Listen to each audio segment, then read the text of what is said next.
harmonizing with nature. With over 4 decades of changing lives,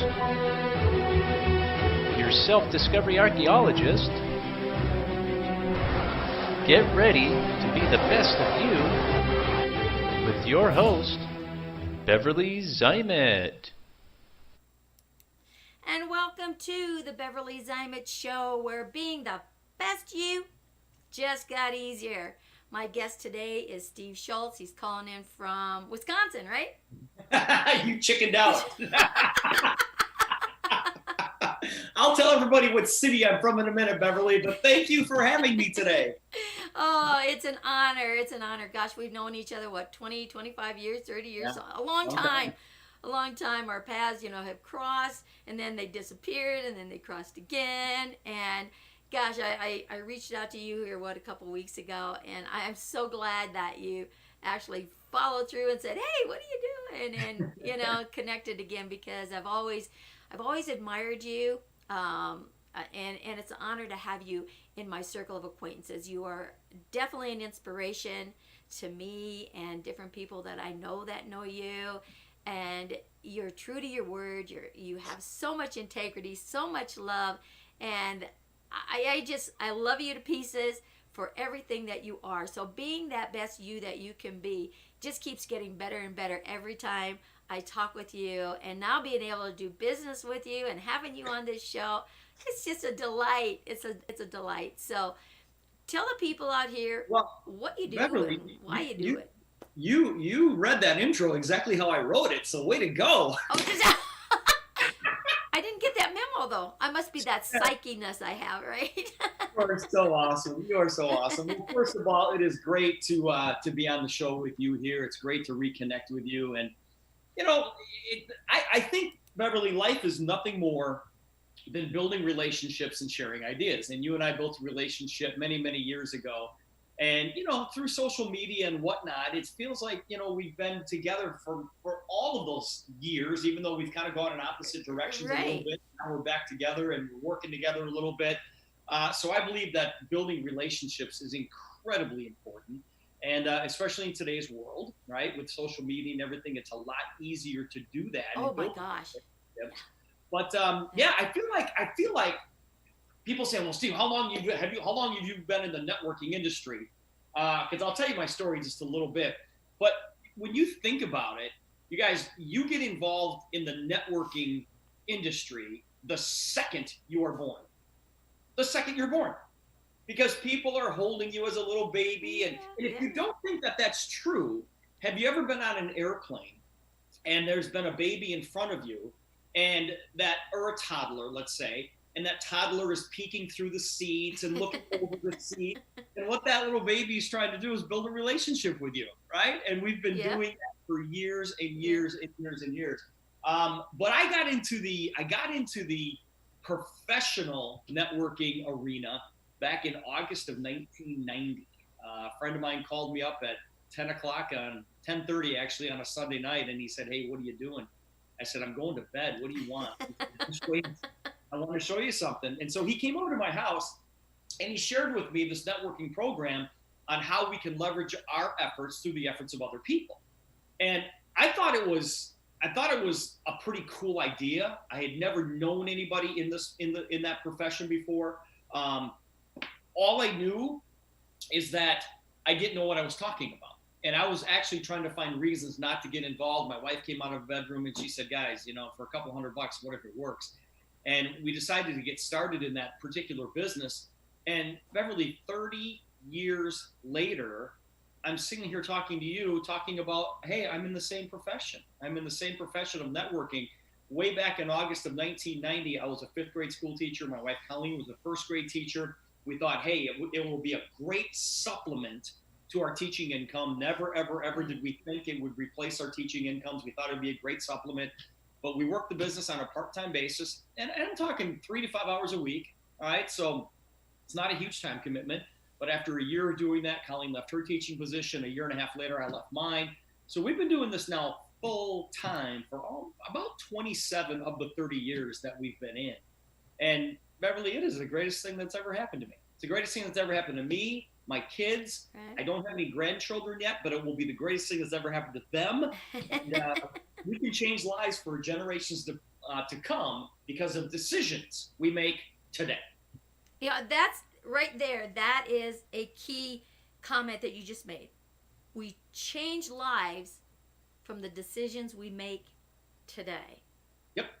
Right. Oh, Yep. God, I just got chills all over my body. You know, it's like. Think about that, Beverly. Think about that. Have you ever thought to yourself, like you pull up to an accident site and you think, oh my gosh, that could have been me if I hadn't gone to the bank, or if I hadn't turned left Right. when I should have turned right, stuff like that. So life is just full of these crazy coincidences.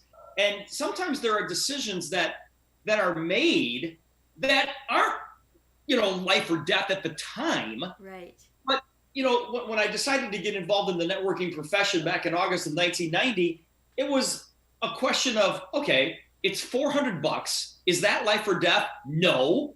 All right. But what if it works? That was the key words that came from my wife, Colleen, was what if it works? And we decided to go, all right, let's give this thing a shot. And Beverly, we've been able to change the lives of literally hundreds of thousands of people because of that one decision that we made that day. And I think people should live their lives like that.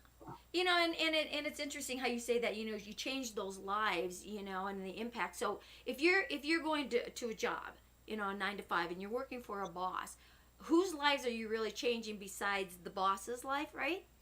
Where your fellow employees, but the impact that you have working out of an office for a company is completely different than working with a networking. Do I have that correct?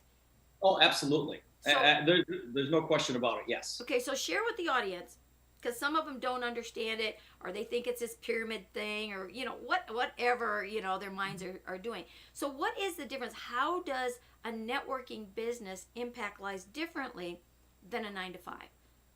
Well, I think in a 9 to 5, people have the mentality that they work 2 weeks, get paid, work 2 weeks, get paid, work 2 weeks, get paid, work 2 weeks, get paid. And I'll guarantee you that you're probably not paid what you're worth. All right. You're probably working with people you don't necessarily want to work with. For most people, they're not really happy with what their job is. Exactly. But they have to make a mortgage payment or a car payment. They continue to put that grind in, right, day in, day out. The difference with networking is that, number one, you're truly paid what you're worth because you have the ability to promote yourself at any time. You have the ability to work your own hours. You have the ability to work with the people you want to work with. And when you take all of that into consideration, you sit back and go, okay, now the scary part about it is that your income is up to you, right? And I don't encourage anybody to drop what they're doing right now to go build a networking business and think that they're going to make a full-time income in the next 30 days. It's like, no. I tell everybody, so listen, build the business on the side of what you currently do. But when your part-time income starts to exceed your full-time income, and most importantly, on a monthly residual basis, well, then you've got the greatest problem in the world to have. Now, Beverly, in corporate America, what happens is that if you want to get to the top, all right, that means you have to step on a bunch of people to get there. Right. And if you're in a situation where you say to your boss, I'm going to be the vice president of this company someday, how much help are you going to get from that person? Probably not so much, and I think there's a lot of competition too in different industries and stuff, especially if there's people there that are looking to, rise above and get that more because, of course, there's more money the higher you go up, right? There's that power thing, and being in control of others, and so there's competition. So sometimes it kind of gets kind of nasty. You're not so nice to your fellow employee, and everybody, so when you're in that position, you look at some of these people, it's like, well, they're trying to take my job, right? And so you don't want them to become better than you, because if they're better than you, they're gonna take your position or go ahead of you, right? Yeah, and that's reality. And for the majority of people out there, they go, well, that's just how it is, and that's okay. No, it's not okay. No, it's not. That's the way it can be. You guys, in the networking industry, what's the biggest difference is that you want the people in your organization, let's call it, you want them to be way better than you. Right. You want everybody in your group, you want everybody to make more money than you do, because you get a small percentage of all of their efforts. You know, the only way that you succeed is if you help a whole bunch of other people succeed. And just because that's not the way it's been for hundreds of years, people are like, oh, it's one of those deals. It's one of those pyramid things. And when somebody tells me that, Beverly, I'm like, what's a pyramid deal? I look at them and go, what's a pyramid deal? They go, oh, you know, it's when all the little people on the bottom get burned and the people on top make all the money. And I look right at them and I say, that's just like your job, right? Boom. Yeah, it's a slap into reality, isn't it? And I'm not, and like you said, we don't ask anybody to give up anything in what they're doing. Just build it on the side, all right? And if you've got something that you are passionate about, why in the world would you not share that with the people that you care about the most? Whether they decide to get involved in your business or not, that's not the point. The point is, you've got something, you need to share it, and then they can decide to sort themselves out. If they want to be a customer, if they want to become a distributor with you, a rep, whatever you guys call it, that's up to them. You are just the messenger. And that's what I've been doing for 30 years. And it's been the greatest lifestyle that I could ever imagine creating. Yeah. You know, and we look at the times and things that where life has taken us now in this social distancing thing. So, you know, Zooms like this and other social medias and whatever, you know, people are being laid off by the tens of thousands, right? Yeah. And that's kind of a scary thing. You know, so you look at what do you have? You may have a little bit of jingle right here, and now it's like, what am I going to do to invest in myself, right? Because who I was making rich before isn't paying me now, right? So you got to start weighing the odds. What's going on here? So I think in this time period where we are, we're going to see a lot more networking, like just totally explode, right? Because people are looking for that, like you call it, a side hustle or permanent hustle, because we have so much time on our hands. How are we going to survive through this crisis? And from what my understanding, where the stats have shown, is that just because we're in a crisis doesn't mean you can't succeed. And millionaires come out of crisis, right? Yep. So how can someone in this situation who is looking to make an investment in themselves do? What should they be looking for? What should they be looking for in that side business if they're choosing to go into a networking or into entrepreneurship? And how does entrepreneurship work with the networking industry kind of all together? And how do we get that discipline to be able to, you know, punch our own time clock instead of going to, you know, an office and punch that? I know I've asked a lot of questions, but I know you followed, so spit it out. Tell us what we can do. Hey, you're asking a lot right now. I didn't follow any of that, but that's okay. Yeah. No, I totally kidding. You know, we're in a society today where side hustle is it's a word that everybody throws out there. Yeah. And everybody goes, Uber, Lyft, that's my side hustle. Well, how are the Uber and Lyft drivers doing today? Probably not so good, eh? Because we can't get around, right? No, they're not going anywhere. All right, so that side hustle is dead. Right now, that side hustle is dead. I think what's happening right now, and number one, you guys, we're coming out of this, okay? This is not permanent. Good news is coming out of China already. No new deaths. I heard today, no new deaths over in China. The professional basketball leagues over in China are gearing up to start again. So the light at the end of the tunnel here, you guys, is not an oncoming train.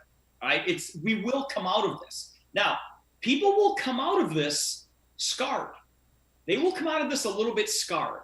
And if you look at your 401ks, if you look at your investments, what happened in the market, listen, it's all on paper. Depending on your age, it's all on paper. And if, you know, it'll come back. So just remember that. But we have to learn from what just happened to us. All right, we're still in it, but we need to learn from what is happening to us, and we need to take some action.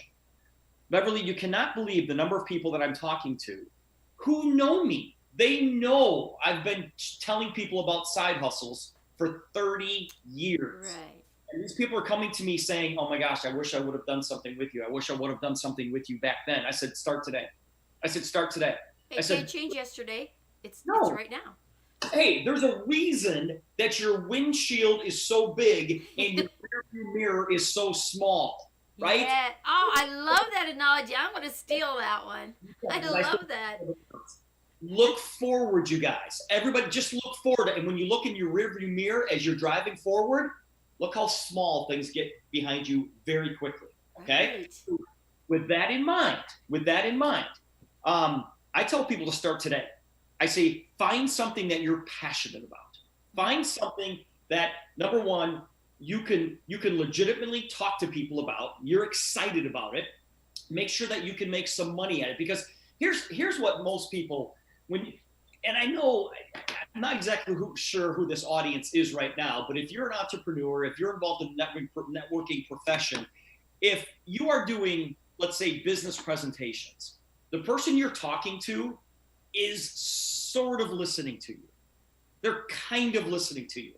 The only questions that they need answered are, number one, can I do it? And is it worth my time and effort? Can I do it? And is it worth my time and effort? And you've got to find a company that has something that you sit back and go, I can do that. I mean, right. I'm involved with a company that sells coffee, for Pete's sake, right? Everybody drink. Guys, coffee is the second most consumed beverage in the world. Oh yeah, there's like how many millions of cups of coffee are drank like every hour? I mean, the number is mind blowing. You know, all the time. So you sit back and go, okay, coffee. Everybody I know drinks coffee. That's cool. And number two, can I make any money at it? And then you walk through the compensation plan and go, here's how. If you go out there and show people that, right. and just show people the value in what you have without them giving up anything. And Beverly, I know there are people sitting at home right now going, hey, I didn't give it up. My boss furloughed me. My company's going out of business. Yeah. Okay, I get that. But if you don't do something now to create a safety net, you guys, it's financial suicide. If you haven't learned from what COVID-19 has done to our economy, shame on you. Shame on you for generations to come. Right. Because you can affect not only your life, but your kids and your grandchildren for generations to come. And that is so true, Steve. And I know there's a little fear with people and whatever.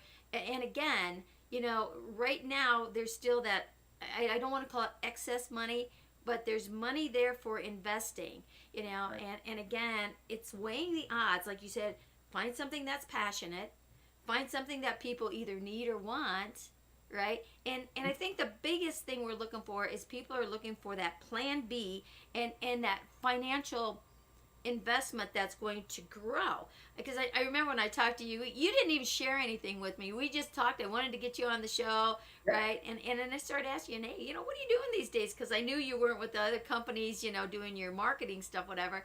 And you started sharing it, and then you said, hey, that you got into this little business, and I said, okay, and what is it? And you said, it's coffee.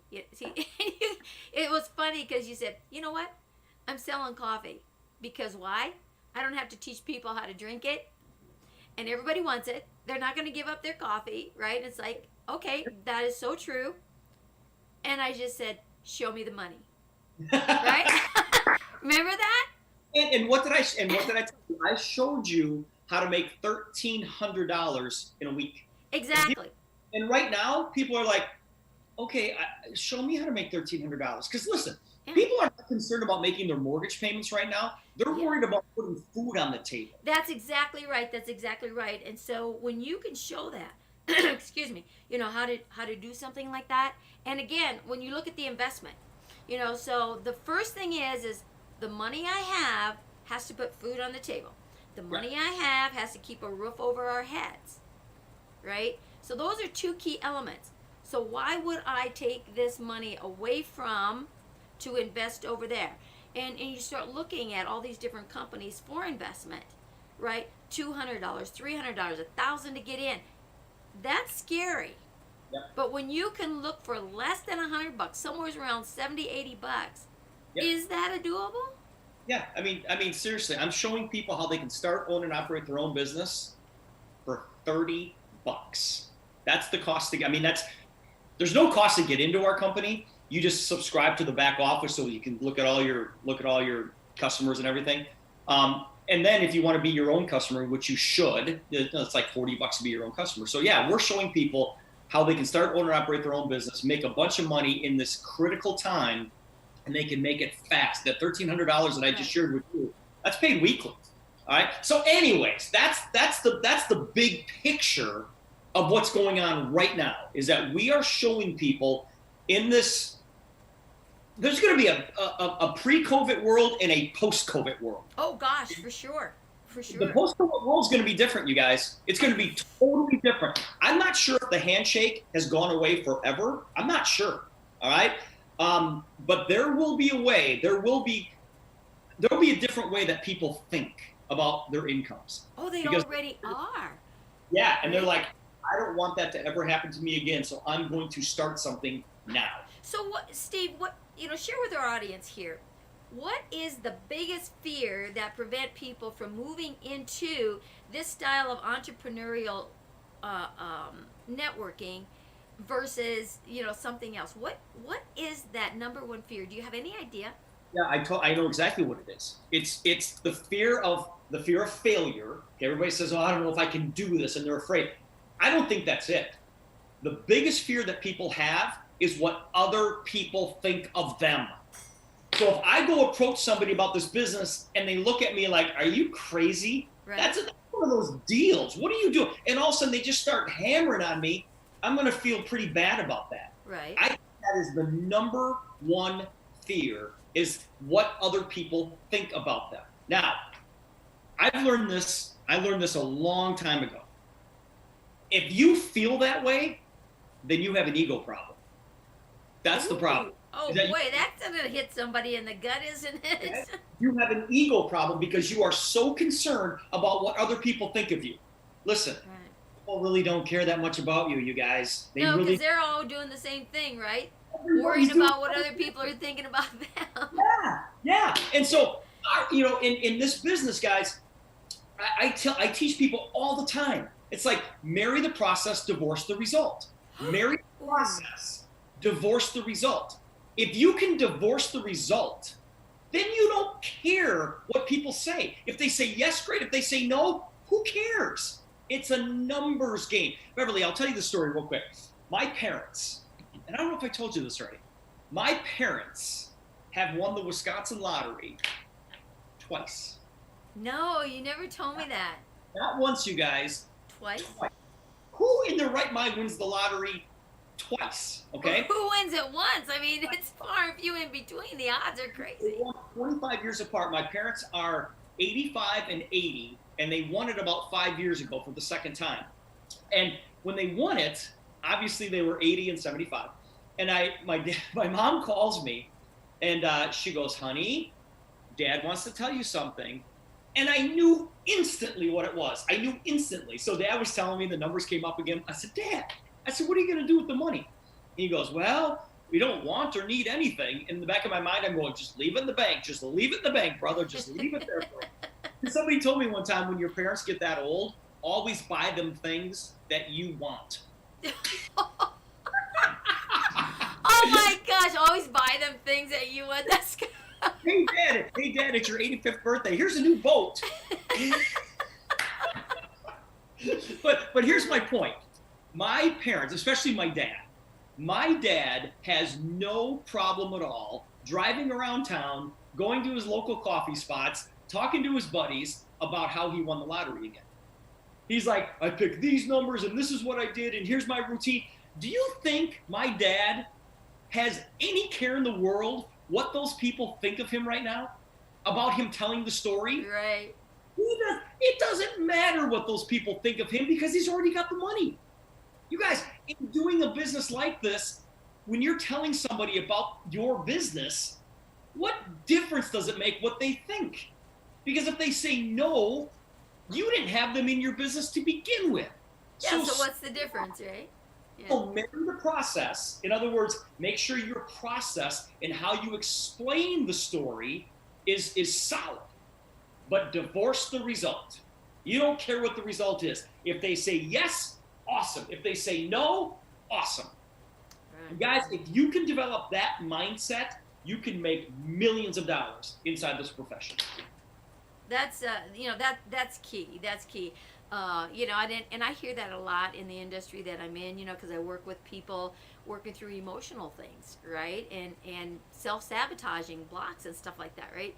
So that comes up is the concern about what other people are thinking about you, right? You are in no control over what their thoughts are because you can't even control your own, right? Because if I tell you, don't think of a pink elephant, what's the first thing that pops into your head? There you go. So there was a book written, oh gosh, I don't know how many years ago, and go out there and find it. It said, it doesn't matter what other people think of you, it matters what you think of you. Mic drop. Thanks, everybody. Show's over. Thanks. So. That is so true. It's all about you. Right. Right. And that's why everything is the self.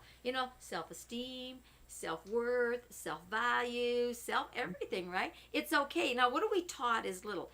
Don't be selfish. You got to share, right? Well, there's two sides of that, the way I look at it, right? There's two sides of that selfish, right? Because you want to share, and this is what we're doing in whatever industry it is, whatever you want, whatever you do, whatever you like, you always share, whether it's a movie or a business or whatever, right? So that is the sharing part. But the self-sharing has to come first. Because if you don't self-share and understand everything inside here, you can't only give what you have inside out there, correct? So start looking about being selfish, reach that 100% in the value and the worth and the self-esteem and the self-discovery of who you are 100%, to be able to express that to the other person in that capacity, because you can't give more outside of yourself than what's in yourself, right? I love that. And I've been a huge believer my entire life that you have to invest in yourself. Right. You have to invest in yourself. I've got a whole bookshelf over here of books that I've read a number of times. And, the day that you stop learning is the day that you start dying. And when you can and take that information and share it with other people, be selfish in the fact that, yeah, I'm going to go to this seminar. It's going to cost me 10 grand to go to, but it's going to give me millions of dollars worth of knowledge that I can help other people with. Invest in whatever. You buy a book, you buy a journal, you do whatever. If you can invest in yourself, that's where you have to start. Because how in the world can you invest in others if you're not investing in yourself? That's exactly right. That's exactly right. That's part of that whole knowing of what it is that you're doing in the world. It has to start here with the self. And I can't remember who's the guy that said this quote was, if you help enough people get what they want, you will get what you want. I think that was Zig Ziglar. Was that? Ziglar, yeah. Yep. And you go back in the day with Zig, I think that was Amway days back in the 60s or something, when this whole networking thing first came about. And right? And so basically that is so true today, regardless of what business you're in and what type of networking you're in and sharing type of things, because we all are interacting. So it's, how can I serve you, basically, right? And so when you help someone else, you're really helping yourself. But you got to help yourself first to be able to be an assistant to others. Yeah, and I tell you, being in the networking profession, that is magnified 100 times. It's like, I look for reasons, not lately because we haven't left the house in 3 weeks, but I always look for reasons to do nice things for people. I always look for reasons. Like I was at the post office a month ago, and I saw this guy. He was walking down the sidewalk, and he was probably 100, maybe 200 feet away from the post office door. And he's carrying these boxes. And I could have easily opened up the door, just turned to my left and walked and got in my car and walked away. But I literally waited. It took about 30 seconds. And if you just sit here for 30 seconds. It's a long time. I mean, that's a long time. It's awkward, right? Yeah, yeah. I waited 30 seconds. And when the guy got to the door, I said, you know what? It is your lucky day. I have not opened a door for anybody yet today. Here you go. Boom. And now, you know what the crazy thing is? I see that guy all the time in town. And we've gotten to be friends because I simply waited to open a door for him. Open doors for people. Pay for somebody's coffee at a drive-through or Starbucks or whatever. Right. Whether you develop a relationship with that person behind you doesn't matter. Because when you throw good out, good comes back. And it usually comes back tenfold. Absolutely. And it works both ways too, Steve, right? If you throw out what we label bad, it's going to come back tenfold as well. Yep. Right? No doubt about that. That's why I think my parents, I'm like, Dad, Mom and Dad, you guys like really good people? Why is this happening to you? Well, you know what? Somebody told me, I lived in Vegas for a long time, right? And so I got to know a lot of people in that gambling industry, and there is logic to, being able to hit the jackpot on the slot machines, on the blackjack table, on any of these games, and they will teach you how to beat the house. But does everybody follow that? No. Why? Because they start getting a little bit nervous and a little bit greedy. But if you play the numbers, and we have Keno, which is like bingo, right? For me, I can win bingo when it's the good neighbor win, so it is a numbers game, and the logic is there are certain numbers that come up more often than others, right? And so weird. when you start to understand that, and your dad has that probably unconsciously, he just rings in those numbers and poof, there they come up again. Yeah, it's like the secret, It's whatever you throw out in the atmosphere, it's going to come back to you, and it put it to a test. Like if you drive into a busy parking lot, say to yourself, like, oh my gosh, I can't believe there's going to be a spot right up front. I can't believe there's going to be a parking spot right up front. Okay. And you will not believe how many times you'll pull around and there's a spot right there. Yeah. I say that every time. Yeah. I say, okay, parking fairy, I'm in a hurry, find me something close, right? And it makes you turn down the right way, and you're going, and all of a sudden somebody's backing out, and you pull right in. Yeah, there you go, bud. Bingo. Yeah, that thing does work. Throw it out in the atmosphere. Just throw it out there, you guys. Just throw it out there. Yeah, it's amazing. The mind is very powerful, right? And when it's not an option, it's like, I can share this with you, Steve. I'm 70 years old, okay? I've never been sick a day in my life. Okay? Why? It's not an option for me. And I think I built that mindset way back when I was little, because I'm second oldest of 11. So you try to get attention. Well, I knew how to get attention, or to be able to have mom and dad's attention, because when brothers and sisters were sick, guess what? I had mom's full attention because everybody else was in bed.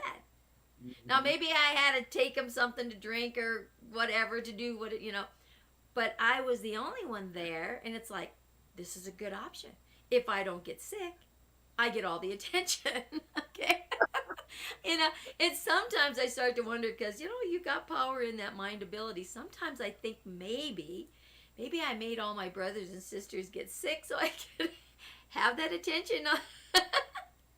I was a little instigator. I mean, I really was. I was an instigator. So sometimes I kind of look back on that, and it's like, I think I might have done that, But again, you do things to get your way. I was picked on a lot because I was little, so I kind of fought my way through school.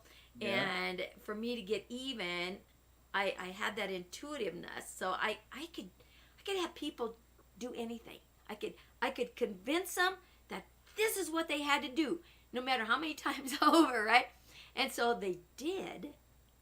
And then I would disappear because I knew it's something, somebody get in trouble, right? So I would disappear, and then they would be found out because the teacher came, right?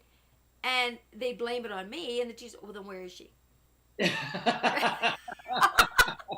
that's that little Now I just broadcast it into the world, didn't I? That's the mischievous devil you have inside you.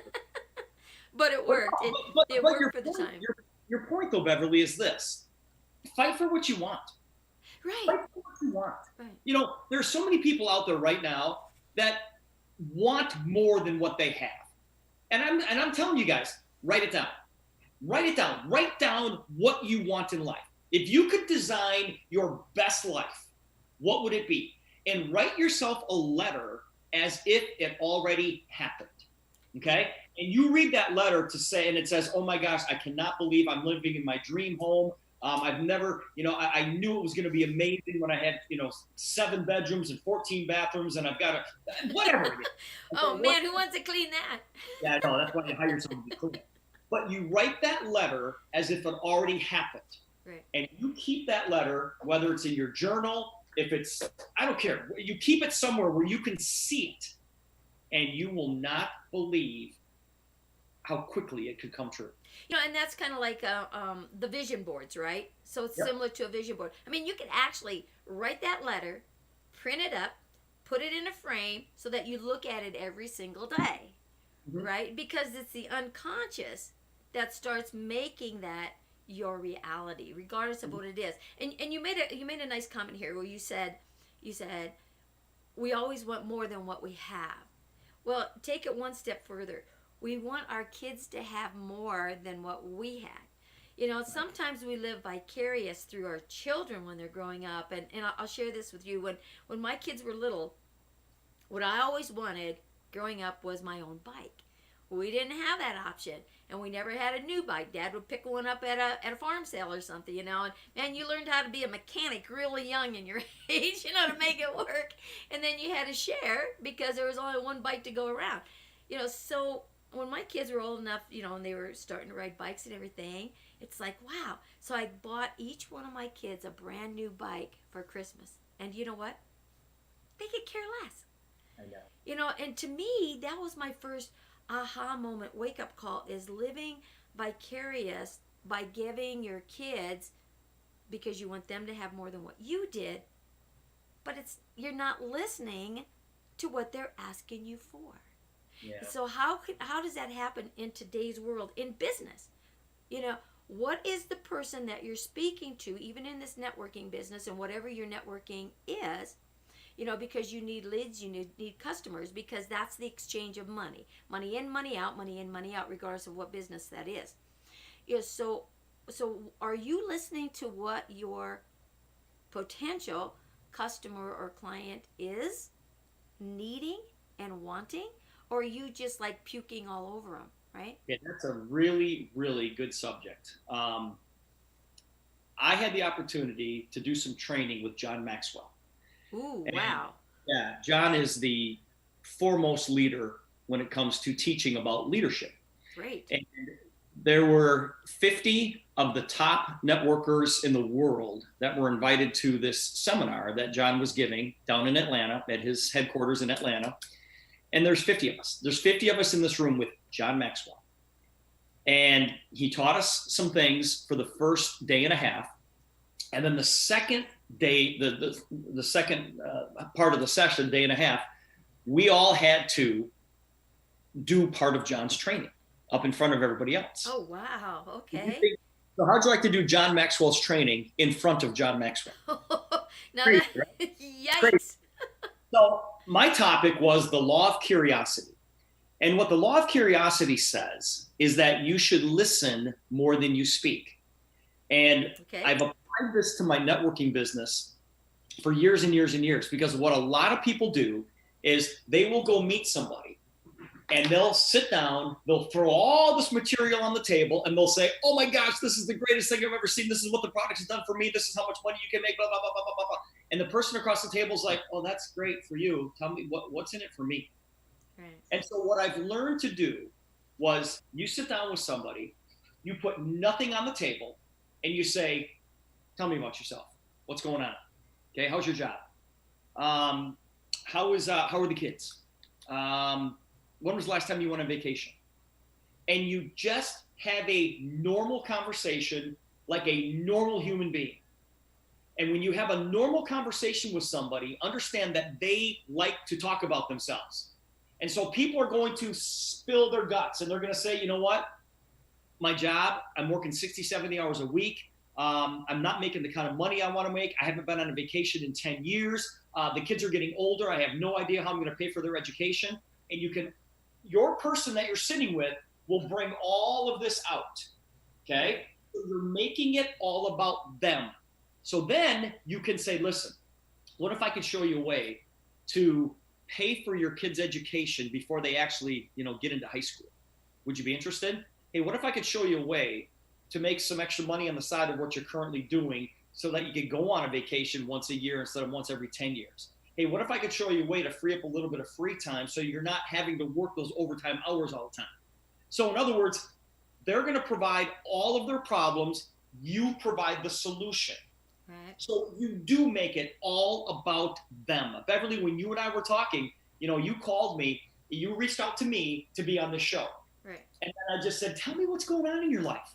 Tell me what's going on. And you're telling me this, that, and the other thing. I said, well, listen, I got something that you might be interested in. And boom, that's right. how you make it about them. All right? It's not about you. It's all about them. And if you can make whatever you're doing in life about somebody else, from the lessons that you've already learned and the knowledge that you already have, Beverly, your life will be so many great things will happen to you in your life, but so many people think it's about me. Right, and no, it's not. Yeah, and it's interesting too. Let's talk about personalities, right? There's 4 personality types, right? And again, you can understand what that personality type is if you listen. That's why you have 2 ears, right? That's why you have 2 ears. You have 2 eyes to watch their body language, to feel their body language, and 1 hole here to speak from, right? And so when you understand what that personality trait, now for me, I'm a red, I'm a fire. I don't want fluff. I don't want all the background information. I want to know. That's why I asked you. You said, hey, I'm selling coffee. Okay, yeah, it's a need. People aren't going to give up coffee. That's great. So where's the money? Now you listened. You heard me say, where's the money? And you said, all right, here it is. You didn't start talking about, well, it's this and it's got this and it's going to do that. It's like, wait a minute. It's like selling steak to a vegan, right? Right. Now, listen to what they're saying. Right? So where do we go from there, right? Pay attention. That's the biggest key right there, is just be aware. Be aware. If somebody says to you, show me the money, don't start talking about the products. Exactly. Right? And if somebody says, well, what are the ingredients? Well, listen, I'm not a chief science officer. I'll send you a PDF that has the ingredients in there, but they're all natural. I mean, it's just answer their questions and move on. Right, and don't give them an encyclopedia definition. Right. Right, give them the Reader's Digest version. Yep. Right, Yep. and and that's part of that conversation, because it's not if you have to convince them, right? So and I've heard this from several people that I've spoke with, said, well, I don't drink coffee. Okay, well, do you know anybody who drinks coffee? Well, yeah, I got friends. Great. Now you'll have coffee on the shelf. That's not going to go bad. When they come over, you give them a cup of coffee. So if that cup of coffee can make you money, is it worth looking at? If it's not, great, down the road. Send me some of your friends that drink coffee, and I'll share it with them, right? Yeah, and I've got a bunch of people in the business who don't drink coffee. Yeah. But they're making a ton of money because they know other people who drink coffee. That's exactly right. So if you're finding excuses, you're not going anywhere, right? Oh, you'll find excuses. People will find excuses not to do something, right? And I am so guilty of this. How many times have you guys said to yourself, oh man, if I just had a little bit of time, I could get this home project done. Okay, if I just had time, if I just had a little bit of time, I'd do this, that, I'd learn another language, or I'd do this. You guys have got a bunch of time right now. You're home. A whole lot of time. It's the same amount of time, but it's empty space time now. And you haven't done that project yet, have you? Because you'll find excuses not to do something. Just like... Oh, yeah, because now you got to take care of the kids, and they're running around crazy, and that's excuses. Yep, you can always find an excuse right. not to do something. If you're not making excuses, if you're making excuses, you're not building your success, right? You can't be in both places at the same time. Nope. You can either make money or you can make excuses, but you can never make both. That's right. That's exactly right. So here's your odds. This is this crazy duality world we live in. I actually wrote a book. Which side of the fence are you on? And it's about the duality world. Because if you're over here making excuses, like you said, you can't be over here making money. What's your priority? Making excuses or making money? Yep. And Beverly, I learned this a long time ago too. If you are not 100% committed to it, it's a kiss of death. Even if you're 99% committed to whatever you want to do, that 1% will derail you. That 1% will derail you. Yep. You know? And listen, you can be absolutely committed to something, and if it's not working the way that you want it to work, that doesn't mean it doesn't work. It means your approach isn't working. Right. Be flexible enough to change your approach. Still have the same passion, but be flexible enough to change your approach. Yeah, and I think that goes back to what you said earlier with the ego, right? People don't like change, right? They have this big issue with change. Well, guess what? We have just been forced into the most massive change in every aspect of our life that fast. Yep. Change is inevitable. Change is inevitable. Yeah, it's going to happen whether you want it to or not. Yep. Right? Yep. So what are you going to do about it? That's the question. What are you going to do about it? And let's go back into the theme here. Being that best you that you can be. What does that boil down to? What does that boil down for you? Because it's an individual thing for each one of us. You know, when you get up in the morning, look yourself straight in the eye in that mirror and say, what are you going to do today to become a better you than you were when you went to sleep last night? I always say this to Beverly. I said, listen, you don't have to be great today. Just be better than you were yesterday. Oh, I love that. You don't have to be great today, you guys. Just be better than you were yesterday. And every single morning when I wake up, I've been working from home for years, but the only thing that's changed in my routine is I don't go to the gym, which is killing me, by the way. I have to teach you how to go to the gym without going to the gym. This is this mind over matter thing, right? Where you can do the gym. We'll talk about that. That's another whole event. I need a racquetball court. But you can do that too. I go and hit a ball along the side of a wall. Anyway, but I wake up every single morning, and here's my attitude. I say, what lucky son of a gun is going to run into me today?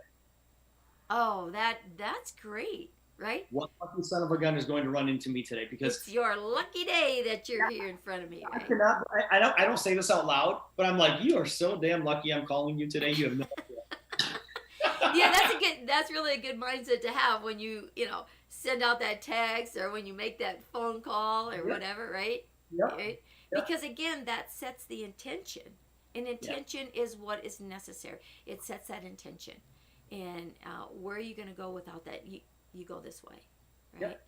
No doubt about it. Right. So, Steve, we're running out of time here. We're getting close. But I have one other question I'd like you to leave our audience with. Okay. Is how do you generate that discipline to work from home? Because you get sidetracked, especially women. It's like, oh man, somebody left dirty dishes on the table. Oh man, I should throw this load of laundry in. How do you set yourself up to be successful at home and to have that discipline? I have a journal, okay? And every night before I go to bed, I make a to-do list. I write my to-do list in here. I'm like, okay, today I'm doing, and I try to get, I write everything down. But what keeps me disciplined to actually do the things on my list are the reasons why I wake up every day. Okay. I've got huge goals in life, okay? My original goal when I got involved in networking was to make my car payment. Then I wanted to make my house payment. Then I wanted to get Colleen home with the kids. Then I wanted to retire. And then my next goal was I wanted to make $5,000 a month, because that's coming from somebody who used to make $23,000 a year as a teacher. Now to make 60, how could it get any better than that? I used to think. Mm-hmm. It can be a lot better.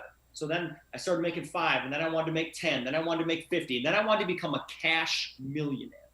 And I'm a huge goal setter, but I realized that the goals are just stepping stones to the next goal.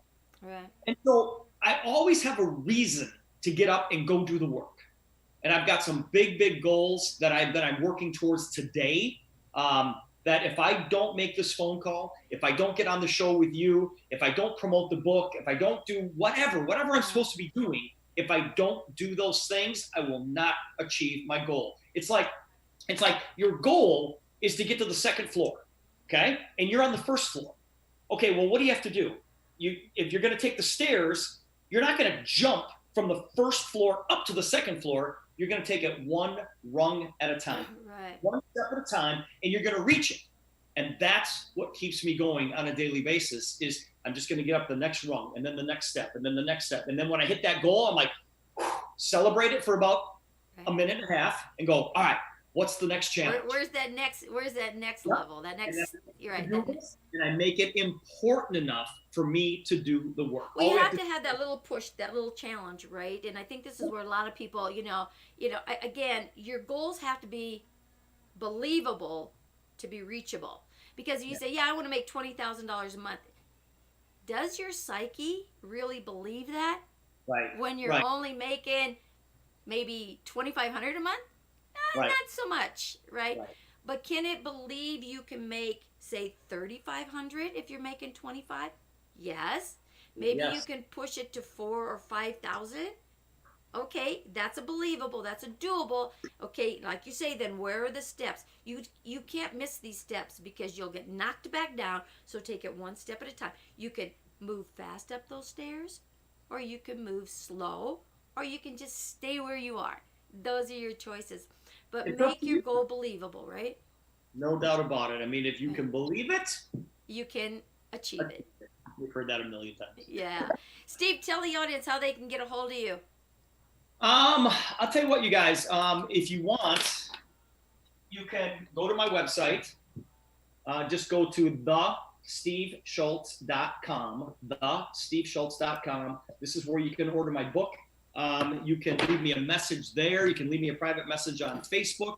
But yeah, let's talk. If you guys are interested in anything that Beverly and I talked about here today, make sure you do that. Leave a message for me somewhere. I'm very easily found on Facebook. Comment below here. That's why they have this comment box, right? I tell you, it's interesting. I get the time when a lot of comments that I get, is if there's something going on in the show, because we have a little technical difficulty. They let me know that. Well, let me know what the technical difficulty is in your head that you don't want to respond to, the conversations that are going on in these. Yeah, thesteveschulz.com. You got to put the in there because somebody else already took Steve Schulz for whatever reason. There can't be two of you. Leave comments, and Beverly and I will definitely get back to you guys, and we'll talk about everything that we talked about here today. Steve, it has been such a delight having you, and I tell you, it's an honor having you in my life, and I think we're going to be even more involved here going forward, as I'm really looking forward to.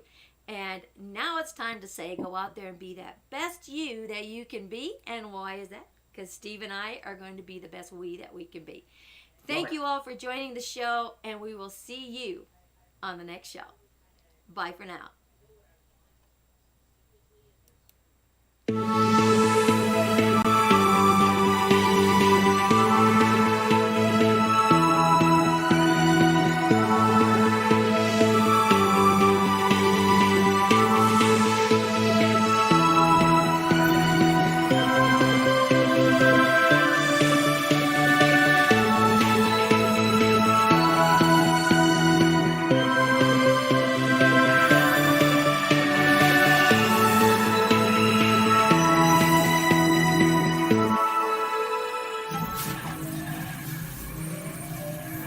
What?